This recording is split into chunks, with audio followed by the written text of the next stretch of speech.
pelas quebradas da direita, juntinho da linha lateral, ajeitou a pelada, Toninho, atrasou um pouquinho mais, vai bater para o tumulto, Zico já perdeu lá pelo comando, correu, bateu Toninho, tentou Zico, fechou, subiu, cabeceou, entrou!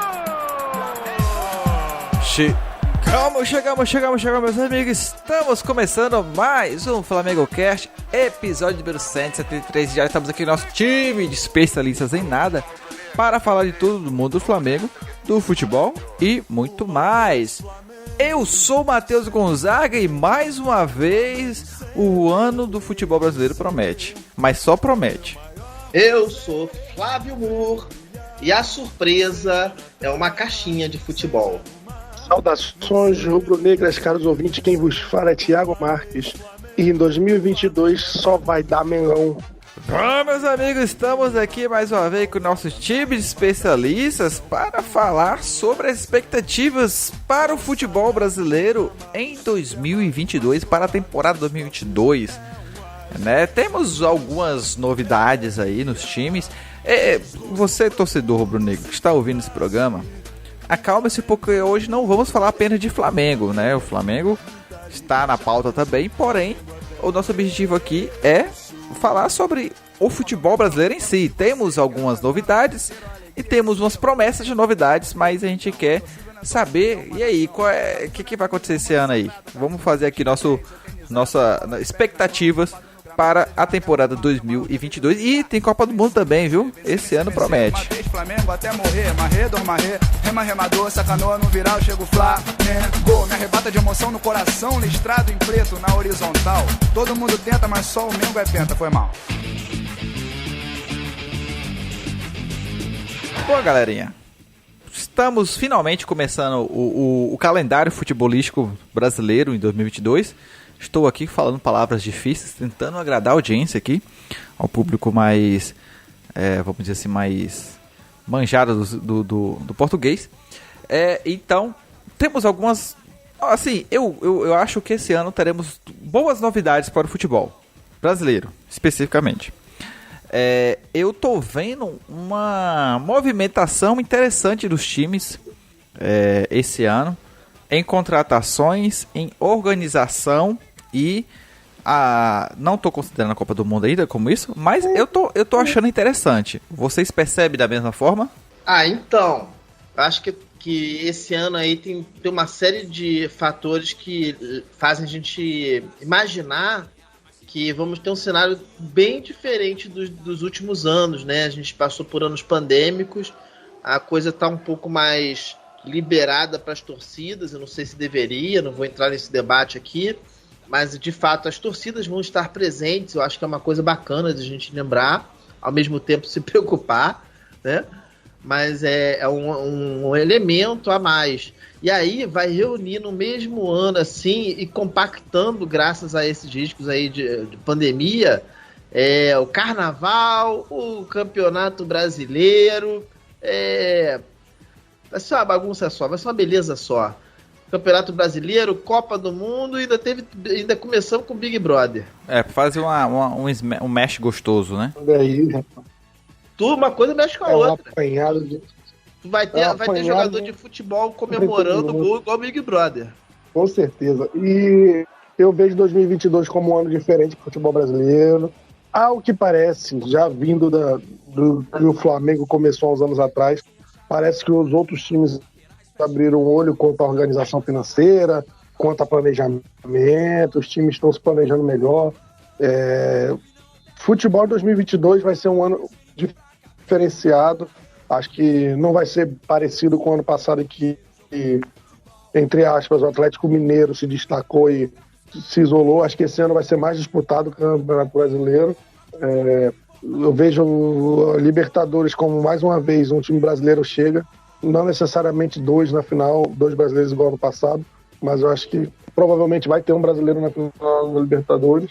E, acreditem ou não, Copa do Brasil também vão ser dois brasileiros na final. É o meu palpite aí. Eu acho que a Conmebol vai intitular aí a Copa do Brasil como a Libertadores para juntar uma competição só, porque só o Brasil tem mandado a Libertadores nos últimos anos, né?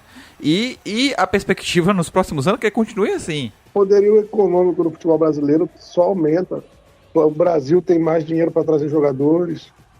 A Argentina hoje é o que o futebol brasileiro era nos anos 2000, que só trazia jogador de fora se fosse jogador para se aposentar, para finalizar a carreira. Hoje o futebol brasileiro já traz jogadores que não estão em fim de carreira. Também não traz jogador no auge da Europa, lógico que não. Mas já traz jogadores que ainda tem mercado lá fora. O Brasil consegue trazer esses jogadores. Aí o futebol brasileiro está bem mais forte. Dificilmente algum time da América do Sul vai conseguir desbancar o futebol brasileiro. Muito difícil. Lógico que tem camisas pesadas, como River e Boca, que a gente nunca sabe esperar de River e Boca. Mas difícil ver um Atlético Nacional, que foi um time que ganhou a Libertadores recentemente, nos últimos anos, assim, ganhar de novo uma Libertadores. Impossível, mas é muito improvável que um time de menor expressão na América do Sul bata de frente com o time brasileiro. Nos últimos anos, a gente teve aí 2 protagonistas no futebol brasileiro, né? Praticamente Palmeiras e Flamengo dominou assim, com uma outra variação aí, alguma exceção da regra aí, mas o domínio, né, foi para Palmeiras e Flamengo. E aí surgiu um terceiro elemento aí agora, né? O Atlético Mineiro surgindo, assim como o Palmeiras e Flamengo sempre chegando, que estava sempre chegando nas finais da Libertadores, por exemplo, semi e tudo mais, chegando mais perto, né? O Atlético Mineiro bateu na porta dessa vez na Libertadores e agora entra também na briga como de vez na briga, né? Entre os protagonistas do futebol brasileiro, assim como na Libertadores, que ano passado foi uma obra do acaso, né? Realmente, o Atlético ter ficado de fora da final. O Atlético Mineiro talvez teve aí o percurso mais, vamos dizer assim, mais difícil daquela Libertadores, né? Pegou aí os principais argentinos e passou por cima de todo mundo, esbarrou no próprio time brasileiro. E agora a gente tem observado uma movimentação de organização, mais no sentido de organização de outros clubes, né? No Brasil. Foi aprovado recentemente a SAF aí, né? Sociedade Anônima Futebolística, acho que é esse o nome. E aí vários clubes que sem condição financeira, com dificuldades, todo mundo já sabe disso, tem preferido, né, virar clube empresa na questão da gerência do clube, para poder sair das dívidas, sair da lama, para poder conseguir captar investimentos. E alguns clubes, né, por mais que ainda não seja clube empresa, tem já nos últimos anos, né, se organizado melhor como clube, como gestão, para poder chegar mais forte, né? A gente teve aí o Bragantino recentemente, apesar de tipo ser empresa e tal. Tem o Fortaleza, que agora chegou uma Libertadores, que foi bem legal. Tem também o Ceará, que ultimamente também tem protagonizado, se mantendo na Série A. E agora também, por exemplo, o Cuiabá foi um exemplo disso, né? Um clube que chegou organizadinho e tal, patinou, mas conseguiu ficar. E agora, esse ano, apesar de que esse ano vários clubes estão entrando na SAF, né? E tem conseguido captar investimentos aí, o que não é uma resolução de imediato, né? Todo mundo sabe que não é de uma hora para outra que os clubes vão ter dinheiro. O próprio Flamengo... Não foi de uma hora para outra, foram anos, né? O próprio Flamengo não foi de imediato. E também 4 anos que o Flamengo... Exatamente. E também não é garantia de títulos, né? Não é garantia de que isso vai trazer aos clubes títulos, mas a única o que se espera é uma melhor gestão do clube. E a gente tem observado que vários clubes estão aderindo à SAF. O Cruzeiro foi o que mais ficou conhecido, né? Porque Ronaldo simplesmente chegou lá e bancou, vai comprar, ainda tá naquela... A cada pá que Ronaldo cava, acha um cadáver, né? No Cruzeiro. Então isso prova que não é tão simples assim. Mas aí, eu acho que... Para mim, o projeto de clube empresa desses recentes que mais tem futuro é o do Botafogo. A expectativa aí era que os irmãos Neto comprassem o Botafogo, né? Acabou que não aconteceu, né, Thiago? Não, os irmãos Neto não compraram o Botafogo, mas um empresário aí de fora comprou e o Botafogo tem uma promessa aí, acho que nos próximos 3, 4 anos o Botafogo vai estar brincando por coisa grande. Eu acredito no Botafogo. Talvez o Botafogo consiga finalmente uma Taça Guanabara, alguma coisa de mais expressão aí, finalmente. Né? Além de uma Porque, Série B, né? Com infelizmente, certeza assim, o Botafogo vai estar forte na briga pela Taça Guanabara. é o que eu acredito. Não dá muito mais do que isso, não. Cada um, não é promessa de título, ninguém prometeu título grande, né? Mas talvez uma Guanabara e sai ali, né, professor? Eu acho que o Botafogo vai disputar. Vai estar sempre na Libertadores. Vai brigar pelos títulos. Eu não garanto que vai ganhar, porque o Botafogo é o time mais azarado da história do futebol mundial. Mas tirando isso... Olha só, saiu os times brasileiros, né? Saiu um ranking dos times brasileiros em relação ao valor. Vou trazer para você já isso. Antes disso, o Thiago falou um negócio que eu queria discordar. Humildemente vou discordar, Thiago. Eu acho que a crise foi braba aí para todo mundo. Foi braba para todo mundo e o Brasil foi um dos que mais se ferrou na América do Sul. Não ficou melhor do que os outros, não. E aí a gente teve aí a promessa, o torcedor rubro-negro que está mais atento sabe disso. A gente estava aí atrás do Ezequiel Barco, e aí chegou o River Plate e atravessou a negociação pegando o Ezequiel Barco antes do Inter e do Flamengo. Né? Então o Ezequiel Barco, um jogador de 22 anos, tá? Bem cotado, e aí o time argentino conseguiu pegar o jogador aí no momento, vamos dizer, de teórica ascensão na carreira. Bom, o River, dentre os outros, é o que mais assim, tem condições, né? Que mais tá melhor, né? Agora, o ranking dos times brasileiros em valor, tá? Eu vou trazer para vocês. O Flamengo tem 2,6 bilhões. O Palmeiras, e essa do Flamengo eu acho que tá errado. Eu acho que o Flamengo tem maior valor, principalmente se comparado aos demais times. Vocês vão ver. O Flamengo 2,6, o Palmeiras tem 2,3 bilhões. De valor de mercado? O Corinthians 2,27 bilhões. O Atlético Mineiro 1,9 bilhão. O Atlético Paranaense 1,7. Aí, o Paranaense. O Internacional também 1,7, o São Paulo 1,7, o Grêmio para 1,5 bilhão. O Botafogo não tá nessa lista aí não, sabe? Se a gente for pegar essa lista e continuar seguindo, você vai ver que o Botafogo tá lá para baixo. Então assim, por mais que o Botafogo venha se reestruturar, eu não projeto muita coisa para eles. Inclusive o Botafogo tá atrás do Vasco. Olha aí. Então vou continuar a lista para vocês terem ideia, tá? Então eu parei no São Paulo, o Grêmio com 1,5 bilhão, o Fluminense com 1 bilhão, tá? O Santos com 967 milhões, o Vasco com 802 milhões. Olha aí que aparece em 12º na lista. O Red Bull Bragantino com 692 milhões, o Cruzeiro com 635 milhões. E aí sim, o Botafogo com 511 milhões. Tá atrás do Cruzeiro, do Bragantino, do Vasco. Enfim, é muito complicado. Imagina, isso é o potencial, né? Mas isso aí é questão de valor de mercado hoje. Isso. O Botafogo ele foi comprado, eu não lembro o nome do empresário que comprou. Foi um americano lá. E a promessa do empresário investir, se não me engano, em torno de 80 milhões de reais por ano só para o futebol, para contratação de futebol, de jogador. Tal. Então o Botafogo vem a partir do momento que se começar a desenvolver o trabalho dessa nova diretoria do Botafogo, dinheiro não vai ser problema para contratação de jogadores. Pelo menos um time competitivo o Botafogo vai passar a ter. Olha, e aí esses números aí vão melhorar. Esse é o valor hoje. O valor hoje não quer dizer muita coisa. Olha só, então, imaginemos que o Botafogo invista 100 milhões, não 80, igual você falou, 100. Ainda continua atrás do Cruzeiro, do Red Bull, do Vasco.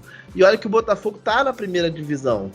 Então, assim, não vejo tanto potencial em relação a valores de até porque tem questão da dívida também, não é? Não é só o que ele vai receber, quanto tem que pagar. Esse valor aí, questão de valor do clube, tem muito consideração torcida, Patrocínio, muita Capacidade coisa. de captação, né? Pode apostar comigo. Bom, esse ranking foi feito por uma consultoria da Sports Velo, que estudou quais são os 30 clubes mais valiosos do futebol brasileiro. Isso a gente está falando de valor de mercado, mas a gente tem que considerar também que as dívidas dos clubes também são muito grandes, até por isso eles estão virando SAF, né? Peraí, gente. Ó, o cálculo da Sports Velo se baseia em uma série de itens, desde o patrimônio do clube, dinheiro em caixa, estado próprio, centro de treinamento moderno, ao valor da marca, potencial de mercado, tamanho de torcida e receitas, até os jogadores. Os valores do elenco são usados a partir do site Transfer Market. Aí, então, esses foram os critérios utilizados, por exemplo, aí, né? Tem mais critérios que são embutidos aí nesses que eu falei. Porque, por exemplo, o Corinthians, pelo menos eu acho que o Corinthians fez contratações muito interessantes, muito boas, superando em muitas expectativas do Corinthians nos últimos tempos, né?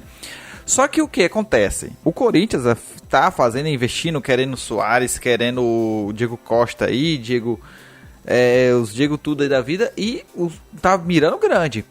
Só que tem um detalhe, existem promessas de investimento no Corinthians, o patrocínio vai ajudar, fulano vai ajudar. Só que acontece, saiu uma matéria esses dias, de um economista falando sobre as situações do clube. O Corinthians está na beira do copo ali, tá perto para transbordar. Se o Corinthians não conseguir avançar nos campeonatos, nas competições, não conseguir bons resultados, esse balanço do Corinthians vai por água abaixo. É diferente, por exemplo, do Flamengo, que existe a expectativa de ganho, né? Os clubes fazem expectativa aí de renda, faturamento que vai fazer, de acordo com o andar das competições. Clubes como o Flamengo, o Palmeiras, por mais que não consigam chegar, ainda conseguem um balanceamento porque tem poucas dívidas em relação ao faturamento que consegue ter, né, no ano. O Corinthians tem uma dívida muito alta e uma capacidade de faturamento não tão boa quanto se espera, porque se eles não conseguirem chegar a competições, principalmente Libertadores e Copa do Brasil, que é o que mais paga, eles estão ferrados. Ou seja, todas essas contratações podem ir por água abaixo. O Corinthians está jogando um jogo muito perigoso. Deixa eles fazerem o jogo deles lá. Mas por exemplo, se for observar o elenco do Corinthians, vai valer muito no mercado, realmente, porque são contratações que todo mundo gostaria de ter no clube, no time. Já, por exemplo, o Atlético Mineiro tá lá fazendo suas contratações e tudo mais. O professor Flávio, em que posição o Atlético Mineiro tá aí mesmo nesse ranking? Caramba, eu acabei de tirar quarto, né? Pra você. Pois porque agora tá construindo estádio. Então, essa questão, por exemplo, do Botafogo, as dívidas entram muito em consideração. Porque por mais que tenha sido feito um investimento alto, ou vai se fazer um investimento alto, o Cruzeiro, por exemplo, é uma prova disso. Que o Cruzeiro, a cada buraco, a cada papel que o Ronaldo abre lá, descobre lá na gaveta, é um pepino grande, é uma dívida que ficou sem pagar. Então tem muito esse detalhe, não é promessa de melhoria no clube, né? Mas é uma promessa de melhor gestão. Espera-se que os clubes vão estar melhor. Até porque não é só pelo fato de ser empresa que garante que tudo vai dar certo. Possa ser que sim, possa ser que não. Clube... Ô Matheus, o Ronaldo não pode reclamar. Ele sair por aí e meter a mão no pepino... Não fica aí hoje. Passando a mão no taco dos outros, né? Mas aí ele já tá acostumado. Eu vou defender meu amigo Ronaldo, vou ter que defender meu amigo Ronaldo. Não é qualquer pessoa, não é fácil você identificar que a pessoa que você levou para o motel e passou 3 horas com ela, não tem como você identificar que é um travesti, não tem. É difícil. Hoje em dia a medicina está muito avançada. 3 horas Thiago. é pouquíssimo tempo. A medicina está muito avançada. É complicado mesmo. Hoje em dia, então, é mais difícil ainda. 3 horas não é tempo suficiente para saber se a pessoa que está com você é um homem ou não. O Ronaldo teve que sentar durante 3 horas no colo do travesti para saber se era ou não era. Então, eu acho que é uma dúvida razoável. Vamos defender o Ronaldo. É justo.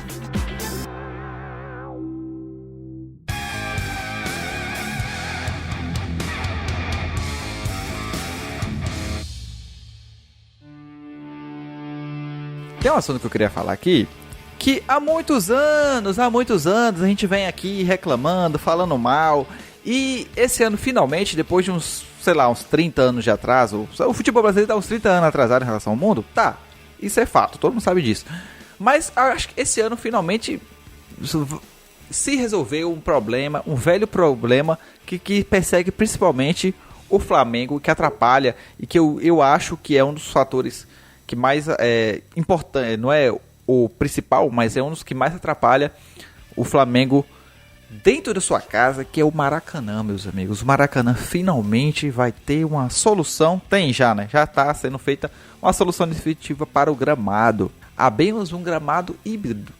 E agora, meus amigos, acabou a reclamação de gramado ruim, esburacado do Maracanã. Acabou essa história, isso é coisa do passado.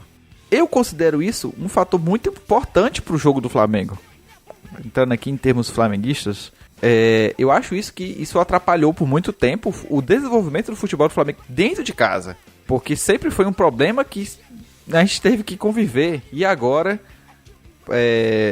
não sei quando vai estrear, não sei quando vai estar liberado, mas temos o Maracanã aí com tapete novo.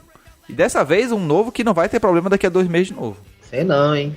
Olha só, a promessa é de um gramado 20% artificial, sabe? A ideia é de dar maior durabilidade, beleza. Mas, de fato, como é que vai ocorrer é outro papo. A gente tem um clima aqui tropical, que é um verão tradicional aqui, que é forte demais. A distribuição de chuvas não ajuda. Então, assim, não é tão simples assim você garantir isso. A não ser que fosse um gramado, sei lá, mais do que 50% artificial, aí já dá para fazer uma previsão assim. Torço muito enquanto torcedor do Flamengo, mas não tem essa expectativa tão firme assim. Falei. Não, o que eu vi é que seria um gramado no mesmo, do mesmo esquema do Corinthians, né? E a gente sabe que o gramado do Corinthians é um tapetinho ali que nunca tá com problema assim grave o suficiente ao ponto de atrapalhar o jogo, né? Mas a minha preocupação com o Maracanã é que se só o Flamengo jogasse no Maracanã, pois é, eu ficaria bem mais confiante. Mas o Maracanã recebe jogo do Flamengo e do Fluminense, às vezes recebe de outros clubes do Rio, Botafogo e aquele do outro lado da colina lá, que não é gigante em lugar nenhum, nem naquela até colina. Papai Noel usa o estádio. Show. Então é muito complicado você garantir que o Maracanã vai, com essa grama híbrida, vai receber o ano inteiro futebol com qualidade boa. A gente tem a sorte que no meio do ano vai ter uma Copa do Mundo. É no final do ano agora. Isso pode ser a Copa do Mundo é no final do ano. É final do ano. É final do ano. Então lascou. Então ferrou. Porque se fosse no meio do ano era melhor, porque aí parava no meio do ano para arrumar gramado. Agora eu não sei a parte técnica. Eu não sei a parte técnica em relação à grama. Porém, a gente sabe que sempre foi um problema essa questão da gestão no Maracanã, entre os clubes. O calendário brasileiro todo é uma zona inacreditável, né? Que a gente sabe que é um problema que não vem de hoje. Porém, a expectativa que, para fazer um movimento desse, eles trocaram o gramado, botaram... Eu acompanhei umas postagens do Maracanã lá, e a troca e tal. Então, a promessa era que essa questão aí em relação a porcentagem de grama sintética e por aí vai, facilitaria vamos dizer assim, recuperação. Eu não sei em relação ao quanto isso um jogo, por exemplo, pode estragar o gramado, mas pelo menos eu acho que assim, se não for para resolver de uma forma definitiva, não era... Não sei o quanto, eu acho que só o tempo vai nos dizer, porque a gente sabe que no Brasil aqui a gente supera as expectativas para muito longe, né? Assim que, por exemplo, como foi o VAR, eu não duvido nada. Mas pelo menos eu acho que vai durar menos o problema vai durar por menos tempo, vamos dizer assim. Não sei, né? Espero que pelo menos o gramado não comprometa o futebol do Flamengo. Principalmente na reta final da temporada. Isso, porque... até porque não é da reta final, o Flamengo brigando por título, um gramado errado. Porque, assim, pelo menos eu considero isso como um fator importante. A gente quer que o Flamengo desenvolva um futebol mais fluido, mais rápido, mais consistente, sendo que na própria casa não consegue jogar desse jeito, né? A própria casa do Flamengo deveria ser um lugar onde o Flamengo tivesse o controle do jogo, sabendo os caminhos, por exemplo, como o Atlético Mineiro, o Atlético Paranaense joga lá, aquela coisa, dificuldade, todo o Flamengo não consegue, porque o próprio Flamengo chega e tem que ficar reclamando do gramado. Sempre foi um empecilho, né? E aí a gente, entrando em outro tema aqui, a gente vê que outros times têm se movimentado para a melhoria da gestão do clube e tudo mais também. Não só em relação a contratações. Eu vi uma notícia, não sei até quando isso vai ser verdade ou não, que, por exemplo, o Grupo City estava de olho no Internacional. São movimentações que estão sendo feitas aí para que essas melhorias no clube. Existe a expectativa aí da tal liga, né, que até hoje não saiu do papel, mas é uma promessa. A gente também não sabe como é que vai ficar a questão de televisivas, né, porque está num tempo de mudança aí. O stream está chegando aí também. Vamos ter novidades para esse ano. A gente não sabe ainda como vai ser todos os detalhes, né, que vai acontecer aí. Mas a expectativa é que o futebol, vamos dizer assim, mais dinâmico, mais concorrido do que apenas Flamengo, Palmeiras e Atlético. Tirando esses 3 times, vocês conseguem olhar para algum outro time que promete esse ano? Vai lá, Thiago, vai lá. Correndo por fora, eu vejo que o Corinthians está audacioso. Não digo que o Corinthians vai ser campeão, mas vai brigar forte ali numa vaga no G4, pelo menos. Porque o Corinthians vem para tirar a corda do pescoço. Para o Corinthians 2022 é tudo ou nada. O Corinthians vem e o Fluminense tem se estruturado bem para ficar ali na metade de cima da tabela, brigando ali pelo G6 e tal. Mas briga por título, pelo menos no Campeonato Brasileiro, eu acho que não foge de Flamengo, Palmeiras e Atlético Mineiro. Mas o Corinthians acho que é o que vem mais forte ali para tentar entrar entre um dos 3 ali. Ficar em terceiro lugar, botar o Palmeiras em quarto, ou o Atlético Mineiro, o Flamengo campeão. Então, eu acho sempre muito uma coisa de astrologia, né? Você falar, quem vai ser, quem vai ameaçar. Não, eu vou fazer uma análise aqui bem empírica, bem concreta, baseada em investimentos, né? E aí, em termos de investimentos, a gente tem essa sequência aí, encabeçada pelo Flamengo. Embora não tenha feito grandes contratações, a gente vai encabeçar por causa dos valores do elenco, né? Aí vem o Palmeiras, que ainda está se reforçando, né? O Atlético Mineiro, que também está nesse espírito.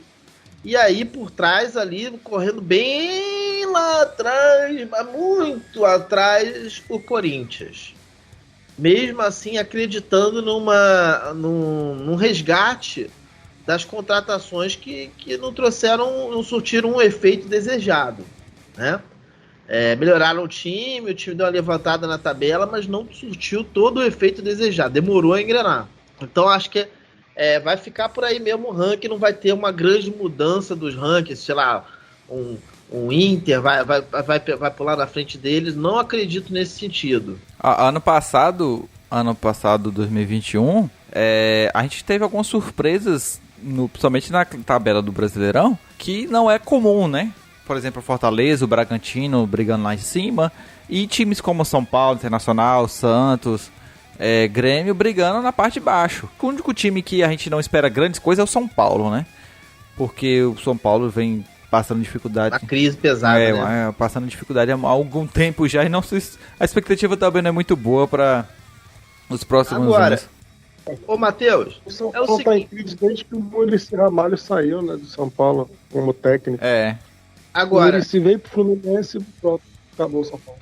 Então, eu acho que cada vez mais, e aí eu tô colocando um achômetro, mas eu vou explicar o meu achômetro, cada vez mais vai valer o dinheiro, porque é isso, é um movimento que a gente está comentando aqui, um movimento dos clubes se organizarem, e isso vai refletir na capacidade dos times se renovarem seus elencos, né? que as dívidas prendem, dificultam o cara contratar. O jogador pensa 2 vezes antes de ir para um clube que não recebe salário. E é uma realidade que afeta time de primeira divisão, não entregar o salário na época devida. A gente não quer dizer que a gente tá falando aqui do Vasco, né, meu professor, mas acontece, né? Sim, vamos respeitar o Rato da Gama. Desculpa, o Rato na Grama, não, o Vasco da Gama. Bom, e aí a gente tem que destacar aí, por exemplo, o Red Bull. O Red Bull veio numa balada aí crescendo. A gente Red viu Bull, que balada, valor... entendeu? Balada Red Bull. Red Bull combina com balada. Bom, e aí a galera, a gente tá vendo aí que eles estão bem na frente de clubes tradicionais como Botafogo e Vasco, Sim, cara. interessante, muito interessante isso. E isso refletiu na tabela, que é o ponto que a gente está discutindo aqui, como é que vão ficar, né, esses times aí. Então talvez um Red Bull, um outro time que consiga se alavancar financeiramente, aí é uma expressão bonita, olha aí. chique. Mas eu prefiro manter o nome Bragantino, porque eu respeito a tradição do clube. Então, sim, né, uma vez que patrocinarem a gente aqui, a gente pensa em falar exatamente, professor, mais muito bem. o nome da marca. Mas é interessante essa questão, exatamente porque assim, a gente tem que deixar... A gente é torcedor do maior clube do Brasil, de torcida e tudo mais, é aquela coisa, a gente já sabe, né? Isso a gente já sabe. A questão é que, para alguns clubes, não é o fato de se organizar, reestruturar que, poxa, é por isso que vai ganhar Brasileirão, Copa do Brasil, Libertadores. Muitas vezes as competições não são tão ambiciosas assim, né? Existem clubes muito com expectativas e com ambições mais, vamos dizer assim, regionais, um estadual, uma competição, por exemplo, a Copa do Nordeste, ou pode ser que surja também outras ligas, né, de regionais, mais nesse sentido, e que seja interessante para esses clubes, vamos dizer, esses clubes médios, né, que não são tidos como grandes clubes, por exemplo, o Bragantino, o Atlético Paranaense, por exemplo, apesar do Atlético Paranaense ser um desses clubes, né, que se reestruturou nos últimos anos, brigou, já conseguiu aí 2 Sul-Americana, chegou na final da Copa do Brasil e tudo mais. Então são movimentos que a gente sabe que, por mais que não garantam títulos, mas acaba sendo interessante, que nem muito bem colocado, em relação a desejo do jogador de jogar no clube ou não, a gerar interesse de patrocínio, porque... E de torcida também, né? Porque não é só de Copa do Brasil e Brasileirão que a competição do Brasil é feita, né? Existem competições regionais, competições estaduais, que é interessante para esses clubes, né? Que não garante, por exemplo, um América Mineiro está se reestruturando, tá tudo, um Ceará da vida, um Fortaleza. O que o Fortaleza tem feito, cara, é muito interessante. Eu, como nordestino aqui, que gosto de ver essas coisas acontecendo, assim, não só com o Fortaleza, mas qualquer outro clube regional, assim, eu acho muito legal ver essas competições. O Fortaleza, poxa, por mais que não tenha ganhado título nenhum nacional, mas, poxa, pra torcida já é um motivo de orgulho para esses clubes, né? Então, e aí, é isso, o regional, ele tem uma coisa de trazer um pouco de orgulho, melhora a autoestima de alguns clubes que estão mal, que estão às vezes numa segunda divisão, mas aí conseguem beliscar um regional. Mas para quem está investindo mesmo, do São Paulo, Rio de Janeiro, às vezes do sul do Brasil, não quer dizer nada. Então eu estou aqui com o valor do prêmio dado ao campeão no ano passado, aqui no Campeonato Estadual do Rio de Janeiro. Então o campeão ganhou 1,5 milhão. O vice, 500 mil. Do então, milhão assim, do estadual? Sim. 1 milhão? Cara. Deixa eu pegar aqui Certeza? O campeonato estadual não dá dinheiro, não. Mas eu... Paga o salário do Gabigol só. Não dá valor, não dá muito valor. Há muito tempo a gente tem colocado, somente aqui no Flamengo Cash, que o que tem sustentado os estaduais é a rivalidade, né? Só que pensando em critérios assim, objetivos, os clubes maiores, né, vão acabar, pelo menos assim, eu enxergo isso, eu acho isso como uma coisa ok pro futebol, tá? Por exemplo, eles não se importarem tanto com o estadual e se voltarem mais para competições nacionais, que é onde eles vão brigar por maiores investimentos, e aí é onde esses clubes menores, de menor expressão, mas com bom investimento e estrutura, conseguem ser competitivos, e para eles é ok. O valor para eles é o salto, paga a folha do ano todo e sobra. Pro Flamengo é dinheiro da água do chopp, não é nem do chopp, é da água do chopp. Pro do Vasco é o dinheiro da água, literalmente. Da água do ano todo. Eu acho que o campeonato estadual é importante para os times menores, somente os times do interior do estado do Rio de Janeiro. Muitas vezes fiquei decepcionado quando a Federação do Rio de Janeiro criava algumas regras, de, por exemplo, Flamengo, Vasco, Botafogo e Fluminense não jogam fora de casa, só jogam no Maracanã. Há alguns anos tivemos esses detalhes e eu acho isso um absurdo. Só que eu acho que o Carioca não deveria acabar, mas deveria ser disputado mais pelos times menores, deixar, sei lá, não que seja um privilégio para os grandes e tal, mas, cara, o Flamengo começa o Campeonato Carioca com o time júnior, sabe? O Flamengo, o Campeonato Carioca é pré-temporada. Eu gosto de ver os garotos jogando. Acho um jovem cheio de energia, sabe? Mas aquele negócio, aquelas pernas ainda se desenvolvendo, sabe? Aquela vontade maior que só o jovem tem quando ele está a serviço. Então, adoro ver o Campeonato Carioca. Sério, eu sempre dou uma olhada assim quanto é que tá pra você comprar o pacote do campeonato todo, porque o Campeonato Carioca me atrai muito. Eu gosto de ver o jogo lá contra o Barreira, o Sampaio Correia, o Cabo Friense, que seja, sabe? Friburguense, Volta Redonda. Enfim, eu gosto muito. Aí ver os outros times do Rio, aí eu tropeça contra a Friburguense, contra o Macaé, aí tu fica zoando o colega. Pô, pá, contra o Macaé, cara, tem certeza que esse é o time A do seu time? Aí o outro, não, é que a gente tá começando agora, tem os garotos, não sei o quê. E é mó barato o Campeonato Carioca com todos esses problemas. E você termina quase que invariavelmente com um clássico regional. Então, assim, ele tem vários elementos que tornam ele único e interessante. Você não pode só xingar, né? E a gente tá com uma fórmula um pouco diferente esse ano. Que não vai ser de novo? turnos, né? Vai ser... Mudou de novo? A fórmula desse ano, pelo que eu entendi, é pontos corridos, e aí depois a gente vai ter alguma coisa de semifinais ou finais, algo assim, um mata-mata para fechar, que é o tradicional, mas não vai ser aquela coisa de turno e retorno, não, vai ser então pontos corridos. Tem que pegar aí o PDF aí do Campeonato Brasileiro, do estadual agora. Dá uma checada aqui. Porque não é novidade que muda, né? Agora eu não sabia que ia ter mudado de novo aqui, não. Tá uma novidade pra mim isso aí. É uma mudança pesada aí, uma mudança drástica. E pra muitos clubes, por exemplo, esse ano o Palmeiras vai focar no Mundial e vai esquecer estadual, provavelmente, né? Vai botar os juniores ali, o timinho da copinha ali e tal. Vamos ver aí como é que vai ser esse... porque eu acho que vai ser um movimento cada vez mais constante, ainda mais com esses investimentos. E a gente sabe que vai ter uma barreira muito grande, que são as federações, a CBF e tal. Existe uma promessa de liga aí, que até agora está se negociando como é que vai ser. Giro. Informação. O Carioca desse ano terá turno único e os 4 primeiros colocados farão as 2 semifinais em jogos de ida e volta. Os vencedores farão a final também em 2 partidas. Aí eu não sabia, vou procurar saber essa novidade aí. Pelo jeito é menos pior do que era antes, né? Não sabe, a gente não sabe. Mas e a Taça Guanabara?